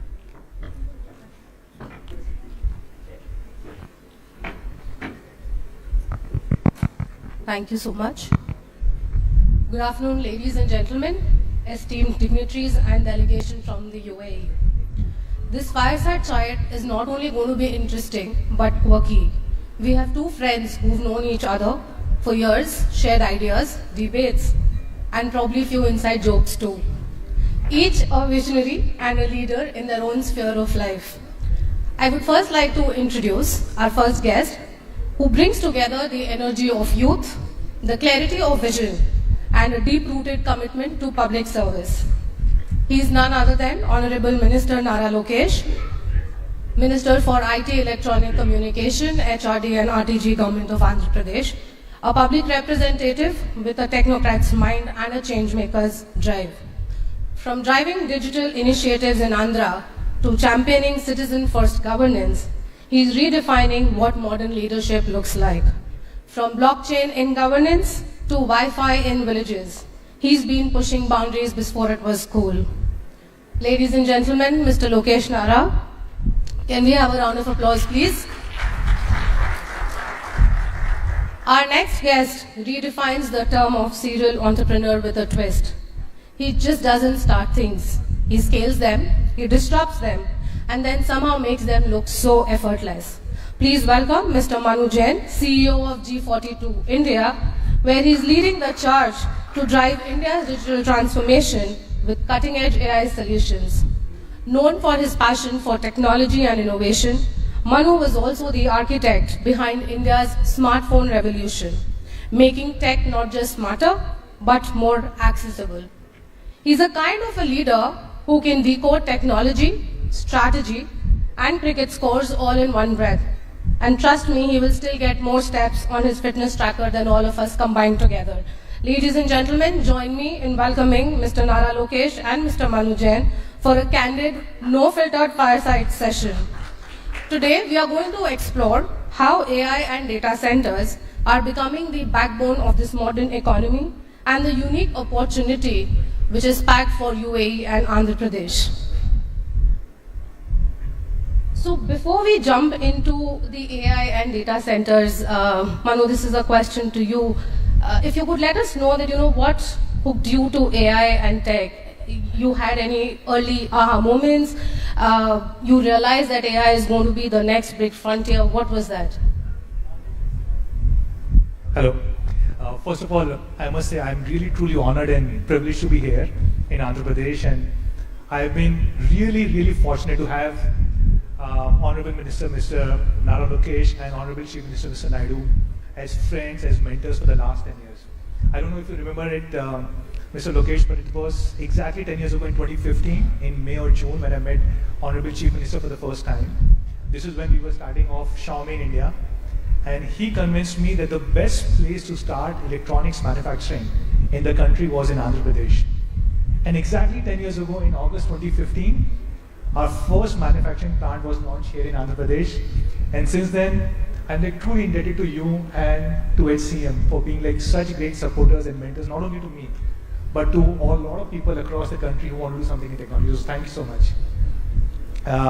Coming back to your question, so my journey or tryst with technology started about 12-15 years ago when I came back to India and started an e-commerce company to sell shoes and clothes called as Jabong. Those days it was considered stupid. I thought it was a stupid idea. Who would buy shoes and clothes online? The way to buy this is go to a nearby store and buy it. But soon it became one of the largest e-commerce companies. And that's how my journey with technology started. Soon I realized that a lot of people, more than 60-65% of our consumers who used to come, buy shoes and clothes online, they were buying it from small little device called a smartphone. That's how my journey with smartphones started. Then Xiaomi became the largest company in India. We had all our manufacturing plants here in Andhra Pradesh. And then I realized a lot of people are using this not only as a device, but they're doing intelligent stuff on this. And the recent form of intelligence is artificial intelligence that a lot of us know this. That's how my changed from smartphones to building large supercomputers. So I've basically gone from selling sneakers to smartphones and now supercomputers. That's how my journey is. That's exciting to know. Honorable Minister, from your perspective, what inspired your journey into digital governance and technology policy? Thank you, Manu, for believing in Andhra Pradesh, and thanks for taking time off coming all the way from UAE to Vijayawada. We promise next time we'll have a direct flight connecting UAE and Vijayawada for sure. Saying that, so there are moments in life that fundamentally change you, and for me it's been my Padayatra.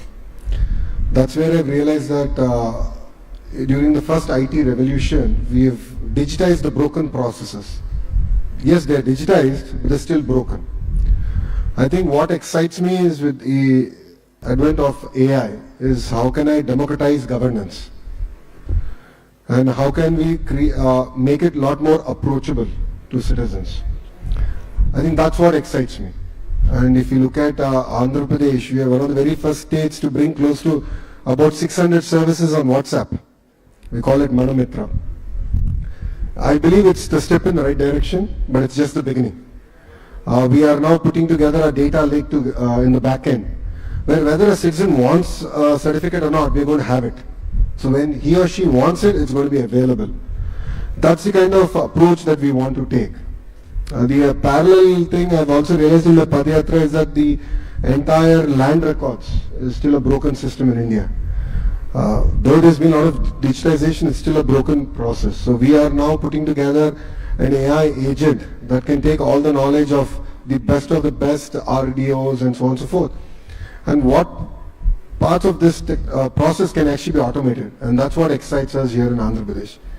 So in a nutshell, it's about democratizing governance. And that's been the motto with which we are adopting AI now in Andhra Pradesh. That's good to hear. From your learning experiences, moving on to the landscapes that we want to discuss today. Mr. Manu, from the vantage point at G42, how do you see AI and data centers shaping the future of the digital economies globally and especially focusing on India and UAE?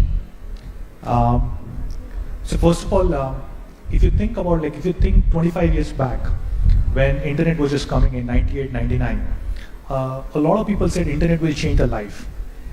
There were a lot of people who thought this was just a fad, just a fashion. But if you really fast forward today, a lot of things like we can just order food in 10 minutes, we can basically do video calls with people sitting across the world. All of this has been possible through internet. So the next big thing in the next 25 years is going to be about AI and related fields. And the most foundational block in artificial intelligence, AI, is the data center. So data centers are these really high-tech buildings.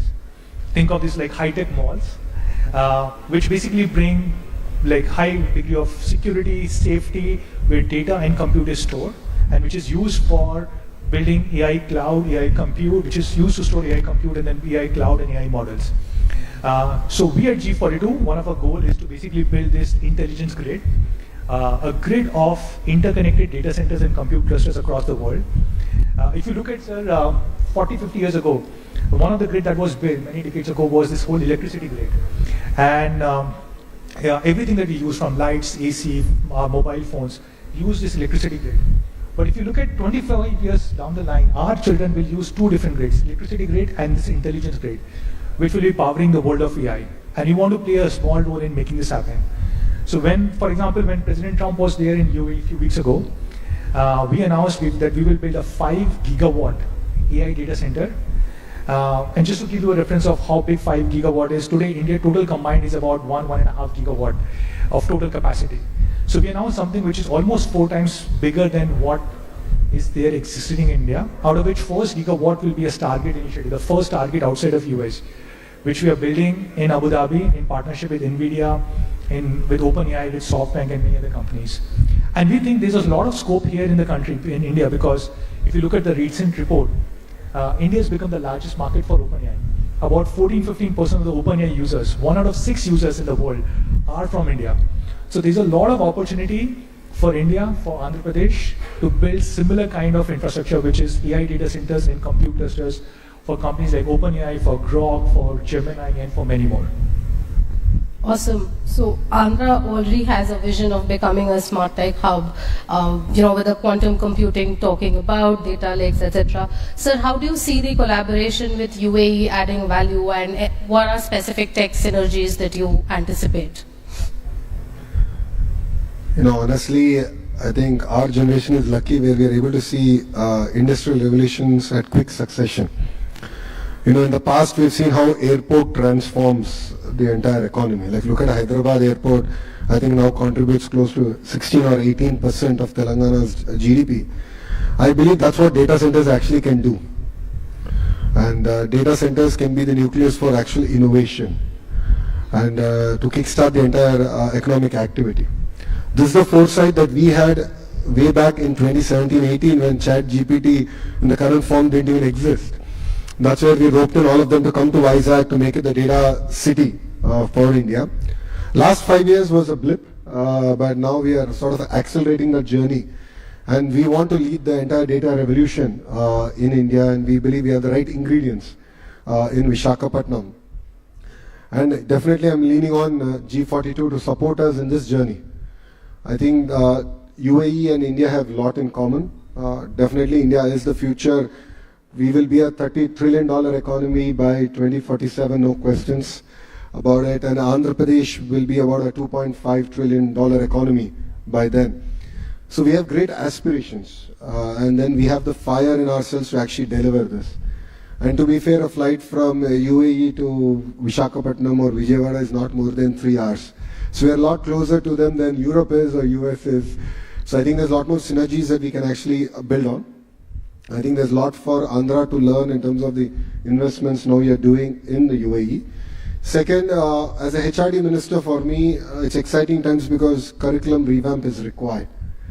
Gone are those days of traditional programming. I think now we are coming about with the AI age and quantum, which is the next revolution. So the first quantum 150-bit qubit computer is going to be coming here to Amravati. And that's where I think there's a lot of areas that we can actually collaborate in terms of curriculum, in terms of investments. We did discuss opportunities about data embassies, where India's data can be housed in an embassy in UAE and vice versa, hopefully in Visakhapatnam. And I think this kind of collaboration at a G2G level, I think is going to be critical for both our countries to sort of now work together and really strengthen our relationships. Great.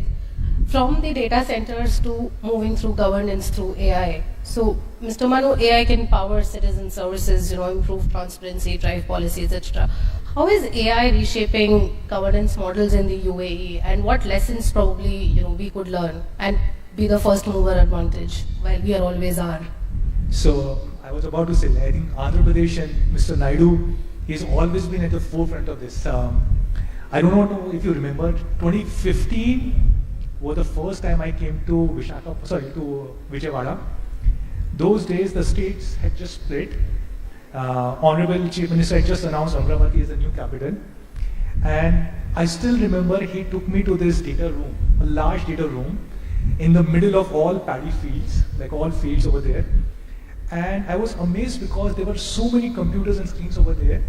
And every single data point about every citizen, every village, every taluk, every city, every district was being captured over there and monitored over there.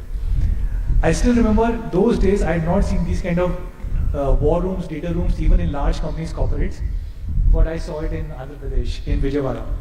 So you and Honorable Chief Minister have been at the forefront of technology. You built a great hub in Hyderabad and now building here in Amravati, in Vijayawada and in Vizag. Going back to what we have seen in Abu Dhabi or in UAE, I think over there we see the next level where using this data and using AI for decision making. So in a lot of areas, AI is being implemented, a lot of government areas. In fact, what I remember is that in Abu Dhabi, across all digital departments, it is being mandated that they have to be AI first by 2027. A lot of small areas across the board where AI is being used, like all traffic fines now are done through AI. There's immigration process which is being done through AI, so you just walk through a tunnel and you don't have to go through anybody for stamping or even for the smart gate. AI will do your immigration on your behalf. AI is being used for genome sequencing and a lot more. And I'm pretty sure this can be used and implemented here in India and in Andhra Pradesh, even at a bigger scale, because the population size is so much more and the impact can be so much more as compared to any other part of the world. So I'm sure this is only a matter of time before you would implement all of this or even better than this here in AP. Great. Honorable Minister, if you could shed some light on how AI is actually reshaping the governance models in India and what could be leveraged from the UAE. If I'm correct, if my memory serves me right, UAE is one of the very first countries to have an AI minister.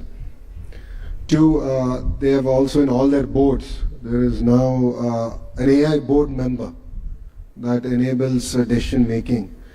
I met the Honorable Minister of UAE, and before I came for this meeting, even in their cabinet meeting, now they're having an AI minister, not the human but the AI doing this. So it aids in decision making. So in Andhra Pradesh, we are at the beginning of adopting AI.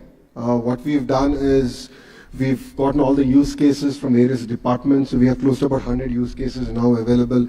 And we are now doing a hackathon to go about solving the challenges that they are facing at the field. But honestly, it's just the beginning.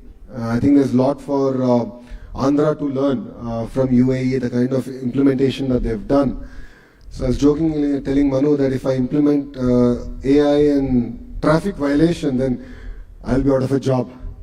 I think it's something that we need to learn, bring it slowly in, and we need to create the entire impetus in the right direction. Because the harsh reality sometimes does hurt, but I think we have to prepare the public of Andhra Pradesh in the right direction to actually adopt AI. Saying that, I think to be fair, there's a lot of fear around AI, whether we will lose jobs. And my only say has been that every industrial revolution has ended up creating more jobs than it has displaced. And countries that have adopted to that industrial revolution have done exceedingly well. So in the IT revolution, India has been the biggest gainer. I believe in the AI revolution, India will be the biggest gainer. But I think there's a lot to lean on to UAE and what they're doing, and specifically in G42. And there's something for us to sort of learn and look at the areas of synergy and implement those here in Andhra Pradesh. You mentioned that you will be out of the job. I don't think you will ever be out of job.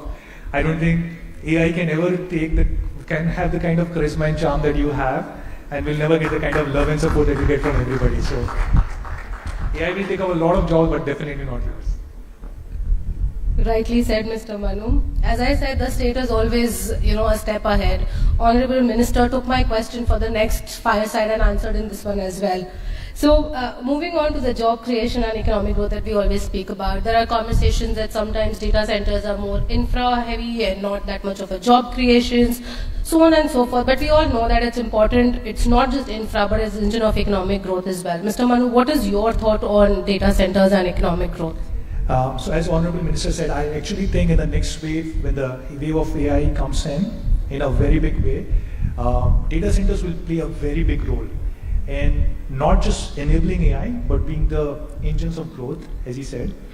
If you think about from a data center perspective, there are 4 or 5 things required to build a data center. You need land, you need power, you need undersea cables or fiber connectivity, you need people who will offtake it, the capacity in the data center, and of course you need the great government support.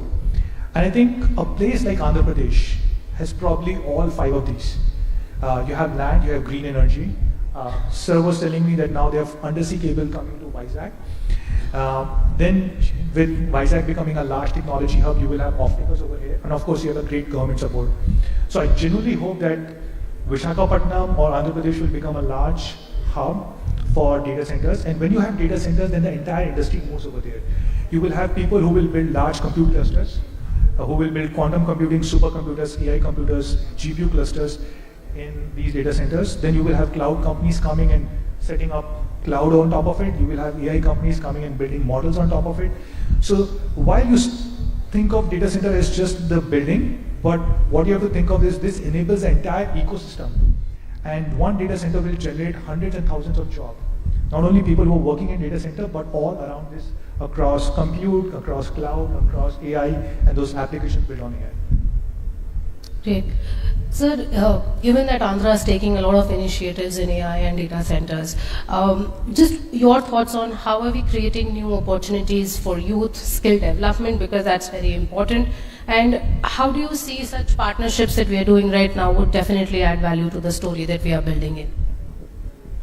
See, the biggest challenge that I foresee is that the kind of jobs that get created in the 5-year horizon are yet to be discovered in AI. We really are yet to understand the kind of transformation that we are up against. So as a government, as the HRD minister, my focus is on can I sort of build my curriculum which is going to be ahead of the curve. And the basic traditional skills, or if I may, which borderline are still relevant, but then might not be 5 years from now. You should actually move into a polytechnic or a degree college sort of a level where universities do the next level sort of inspirational curriculum and actually inspiring R&D. I think is going to be very, very critical for us. So it's going to be an exciting journey, needless to say. And as I've already said, it's important to embrace it. There's no point resisting it. So the quicker we embrace it, quicker we prepare our youngsters for the next revolution, I think the state and the nation will be ready. When no one in India was really talking about quantum, it is this state that spoke about quantum. We're getting South Asia's first 150 qubit quantum computer coming to here, Amravati. January it will be here. We're going to have use cases ready and we're going to execute on it. So our ability to sort of understand the curve, where it's going to be, and actually execute on it is going to be very, very critical. And Andhra Pradesh is leading from the front. So yes, in midst of paddy fields, you will have a quantum computer. And it will truly transform the entire ecosystem that's going to get built around it. You spoke about embracing new technology and AI. If I may ask, how are you embracing AI yourself as an individual, not as a minister? What are some of the use cases? What do you use AI for? What do I not use AI for? I think is the right question. AI is here. It is a way of life. It enables us to work more efficiently. I've used tools from where I have devices where it hears, it's like my note taker of the meeting and gives me the summary of the meeting at the end of it. So I'm using that. Basic drafting, I use AI for sort of if I want to search about Manu Jain and his profile, AI does a damn good job in it. I also do search around, okay, what kind of games can I play with my 10-year-old? How can I keep a 10-year-old engaged without an iPad or an iPhone, if I may? So I think AI has really helped me in different walks of, in different parts of my life. Quick, thank you. Moving on, we have 3 quick questions as rapid fire questions. Sir, to begin with you and play one by one with each of you. Your favorite AI application today? ChatGPT. Mr. Mohammed. ChatGPT, and recently I've started using Grok, and I'm really impressed with the results that Grok is giving. One futuristic tech you are most excited about? Self-driving cars. Okay. If you come to UAE, I can actually show you. We have a company which is doing this in UAE. Personally, I'm most excited about robotics. With AI coming in, robotics can actually do a lot of work for us. So there was a very famous quote that I do not want AI to do poetry and work for me, coding, and while I do washing and cleaning. So with robotics coming in, it can be actually reversed. I'm really excited about robots coming and doing cleaning and washing for us. So I'm really excited about that. Exciting. Sir, last type query to an LLM. Last type query to an LLM.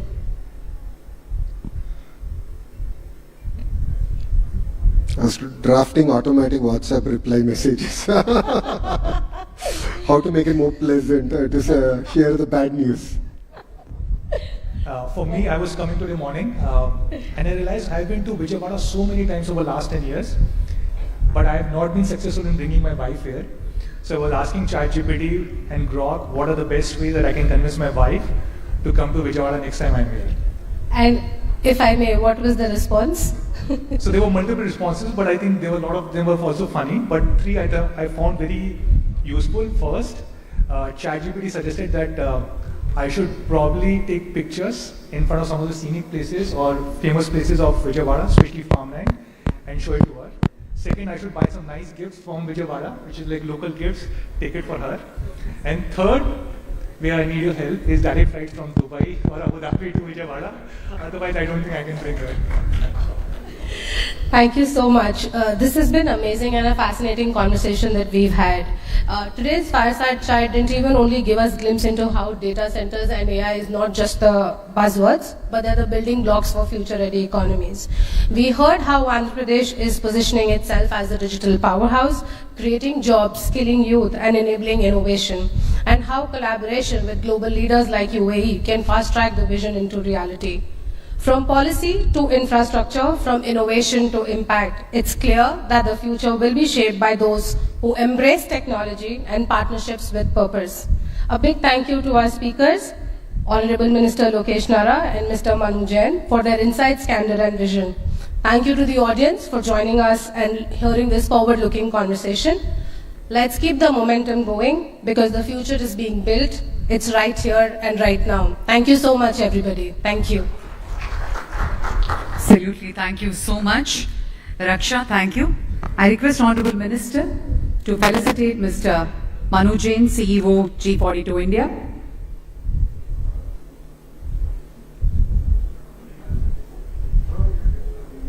Lokesh sir, request you to. That's not AI generated, it's the real picture.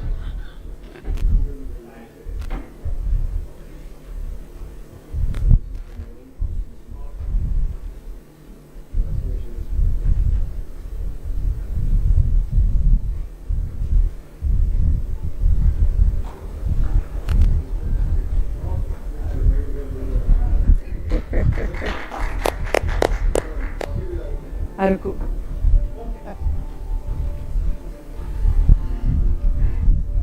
What a wonderful session. Thank you very much. Raksha, thanks a lot. That's our very special, very own Araku coffee from Visakhapatnam. Thank you, ladies and gentlemen. We will break for the lunch, a 45 minutes break, and resume for the last and final session, the panel discussion. Very interesting session which will explore how Andhra Pradesh can anchor the Indo-UAE food corridor through food parks, farm-to-port models and agri-tech, strengthening supply chains, boosting exports and advancing food security and economic growth. I request all of you.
Hey guys, welcome to the live by IntelliPath.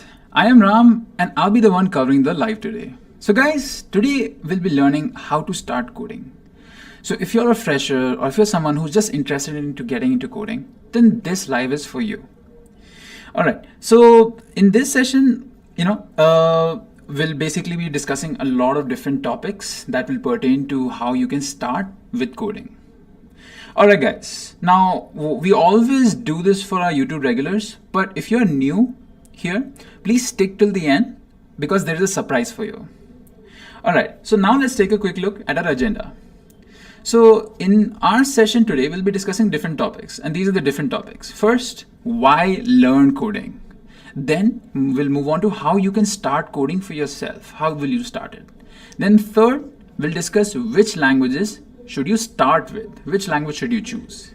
Then we'll discuss how you can choose a project. We'll discuss what this particular topic is. And then we'll discuss the learning path. What is the learning path you should take? And finally, we will conclude by discussing what are the different kinds of jobs you can get in this particular field. So guys, let's go ahead and start the session. So our first question here is, our first discussion topic, why learn coding? So this is a question for you as well as me. Why should you learn coding? And do you really want to learn it? So let's actually discuss a story. So we have a person, and this person wants to earn a very high salary. They don't know what they want to do in life, but they just know they want to learn, they want to earn a very high salary. So they decide to become a software engineer or software developer because they heard that it pays a lot. Then there is a person who's just interested in coding and in developing, in programming. So they take up this particular field of coding, programming, just because they're interested in this field. And then there's this third person. He has already been working in a particular field. Suppose he's a business analyst. Now he's been working since the 90s or the 80s. And during that time, they didn't use any such, special algorithms to think about the data and make powerful decisions. But these days, the market has to change and he has to adapt with the market to incorporate coding into his own, working culture so that he can make better decisions based on the data that is being collected. You know how data science works, right? So all these three people have the same goal in mind.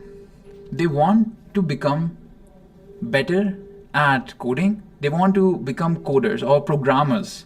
They want to become programmers. At least they want to learn what coding is or how to work with coding. So these can be few of the reasons why you would want to become a coder. Maybe you want to get a really high paying job. Maybe you're just interested in coding.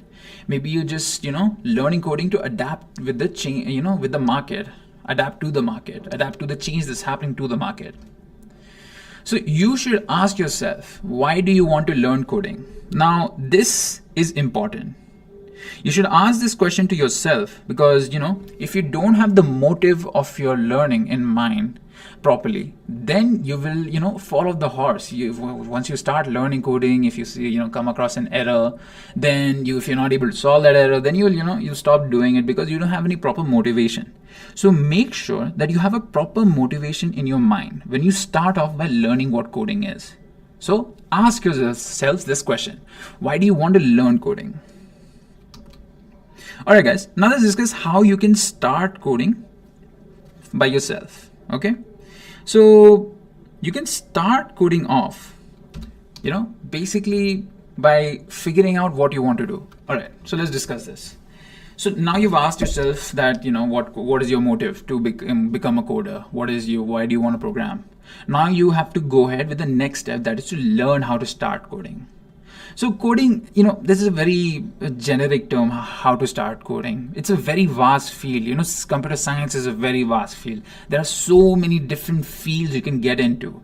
So you have to narrow it down. So, this is like problem solving. You have a very big problem. You divide into smaller parts and then solve it. So similarly with this question of how to start coding, you need to divide it into a smaller component. So with the question how to start coding, you should first go ahead and narrow it down to where do you want to code or how do you want to code. So first you need to figure out, what do you want to do with coding? Do you want to develop an application? Do you want to make a bot? Do you want to develop a website? What kind of thing do you want to do?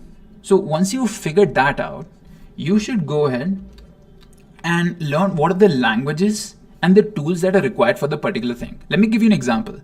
Of the person who is just interested in coding, but he's never gotten into coding. He's just heard about how hacking is so cool and he wants to get into coding. So he starts off by first deciding what kind of project he wants to do. So he wants to do a project where he's going to be making a recommendation system on a website. But the thing is, this recommendation system does not use any powerful algorithms or something. It's just for him to share a few details with his family because the family lives far apart. So he just wants to share a few details with them. So to do that, he's just made this application. So see, it has a practical use, this particular project. And while doing this project, he's learning a lot of things. He's learning how to code a website. He's learning HTML, CSS, JavaScript. PHP, database technology, a lot of different things. Now, this is how I recommend you should go ahead with it too. You should first figure out what you want to do, then figure out what language and tool you need for it, then learn the basics of that language. Like, all the different basics of a particular language, you should learn that and then move ahead and make the application. Now, a few, a disclaimer here. When you're going to make this application, make sure that the application you're making is a very simple one. Because when you start off, always start with baby steps. Because if you start with something gigantic, if you want to make like the whole Facebook website, then you'll obviously fall off the first step itself because you don't know where to start from. So if you're rather making such a huge website, what you can do is you can just, start by creating a small website where you basically can create accounts and, post statuses. That's it. So this is how I suggest you guys should start off by, should start coding.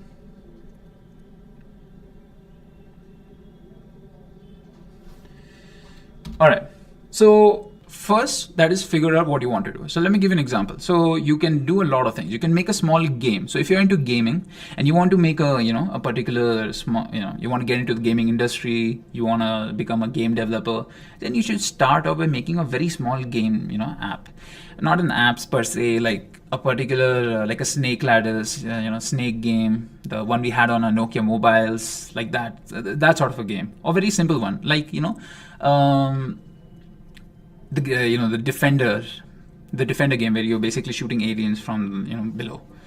And if you're not that, then you can go ahead and make a web application or a mobile application, a very simple one per se, very small things. In mobile app, if you're going to make a mobile app, I would recommend not going for a mobile app right now. But if you're really interested in making a mobile app, then you can go ahead and make a very simple app that just opens up and tells you what the time is. So that way. So then this way, first figure out what you really want to do as a project. Then figure out what are the languages and tools you can use. So there are a lot of languages out there that you can use. Like, let me give you, you have Python, C++, JavaScript, and you have similarly tools with them that, that you have to use with them. You can use your IDEs, that are integrated development environments, basically where you write the code, and you need compilers and all those tools.